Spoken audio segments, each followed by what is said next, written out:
La théorie de la conspiration s'appuie sur un très grand nombre de faits avérés, suffisant en tout cas pour prouver que les personnes qui dirigent le monde ne sont pas celles que les médias nous montrent.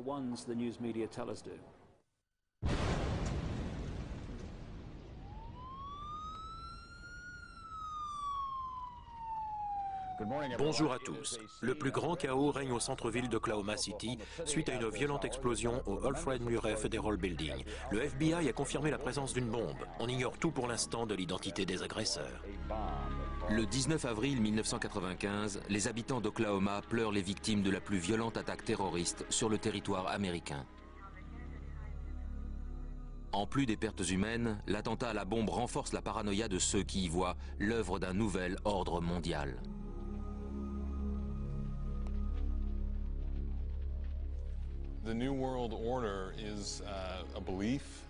La théorie de la conspiration du nouvel ordre mondial est une croyance assez répandue parmi les lobbies de droite qu'il existe une organisation secrète, peut-être au sein même des Nations Unies, qui cherche à imposer un gouvernement mondial.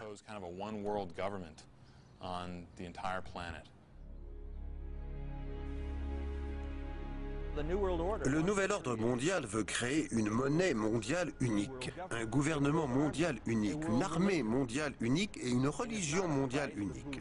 On n'aurait plus le Christ, Bouddha ou Allah, mais un seul ordre mondial satanique.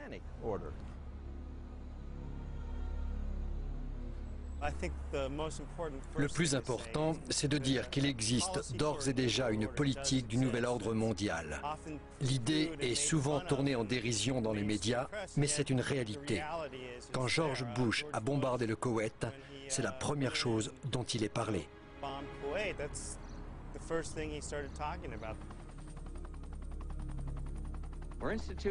Les forces de la liberté étaient en pleine léthargie. Les Nations Unies leur offrent une nouvelle vie. Ces institutions jouent un rôle crucial dans notre quête d'un nouvel ordre mondial.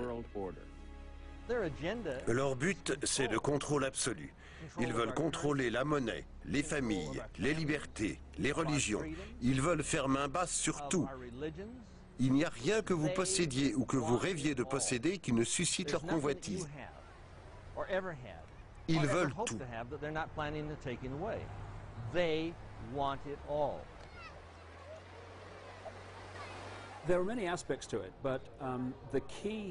Ça revêt des aspects multiples. Nous parlons de conspiration. Il ne s'agit pas à proprement parler d'une conspiration, mais plutôt d'un programme. Un programme pour contrôler la planète Terre et tous ses habitants. La conspiration consiste à manœuvrer pour que ce programme devienne réalité.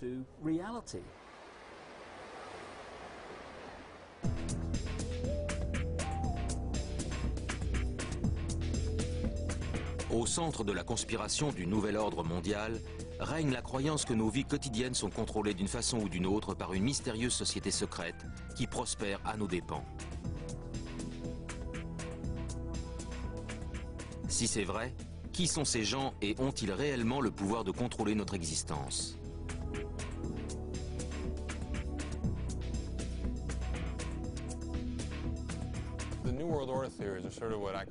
Les théories du nouvel ordre mondial sont ce que j'appelle des théories unifiées parce qu'elles essaient de rassembler tous les événements possibles et imaginables sous une seule et même théorie de la conspiration. Et généralement, derrière cette conspiration, il y a une société secrète qui a toujours plus ou moins trait aux Illuminati.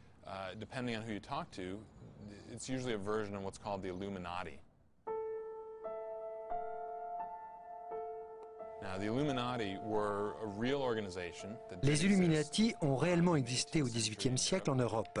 C'était une organisation proche des francs-maçons, peut-être encore plus secrète, et nombreux sont ceux qui pensent qu'elle a joué un grand rôle lors de la Révolution française.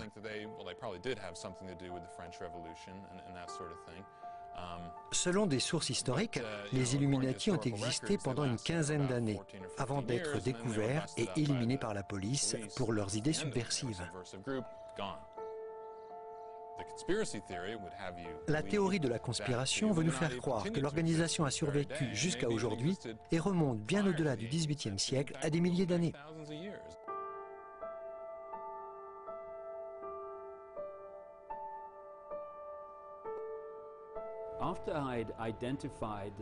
Quand j'ai réussi à identifier comment le monde était gouverné aujourd'hui et par quelles organisations, il m'est apparu clairement qu'un tel réseau n'avait pas pu se mettre en place en 5 ans, ni en 50 ans.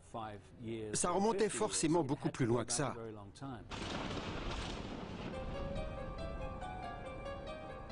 Le nouvel ordre mondial semble dater des débuts de la civilisation.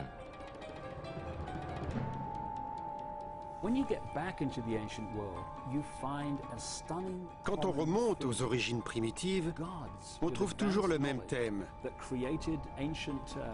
Des dieux omniscients qui ont créé une ancienne civilisation avancée que l'archéologie et l'histoire moderne n'arrivent toujours pas à expliquer.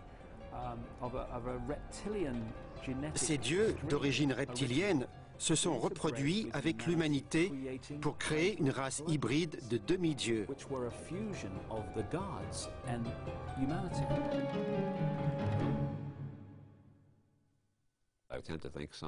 J'ai tendance à penser que ces soi-disant faits, qu'on ne trouve que dans la théorie de la conspiration, ne reposent sur aucun fondement.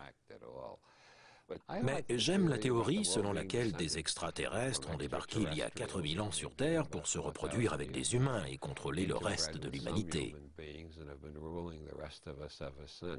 Ça a un petit côté angoissant qui me plaît beaucoup.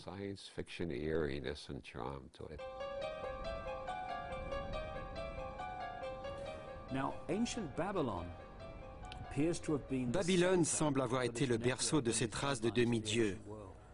Quand ils sont arrivés à Rome, il y a eu l'Empire romain. Quand ils sont arrivés à Londres, il y a eu l'Empire britannique. Leur descendance s'est dispersée aux Amériques, en Afrique et en Australie, jusqu'en Chine. Quand on établit la filiation des personnes au pouvoir dans le monde aujourd'hui, comme le président des États-Unis, et il s'agit là de généalogie pure, sans rapport avec la conspiration, on voit les mêmes lignées réapparaître encore et encore. Quand on connaît l'obsession des Illuminati pour la filiation, toutes les pièces du puzzle se mettent en place.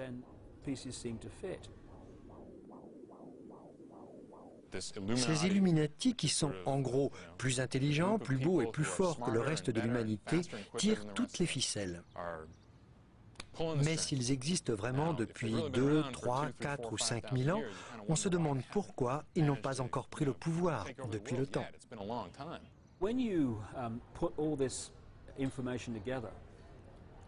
Quand on rassemble toutes ces informations, on voit qu'une seule et même filiation détient le pouvoir depuis l'aube des temps.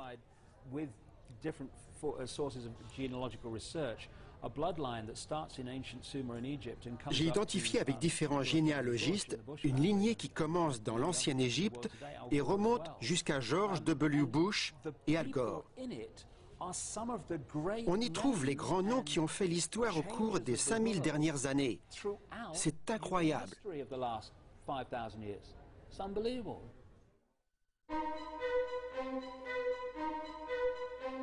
Les adeptes de la conspiration voient les symboles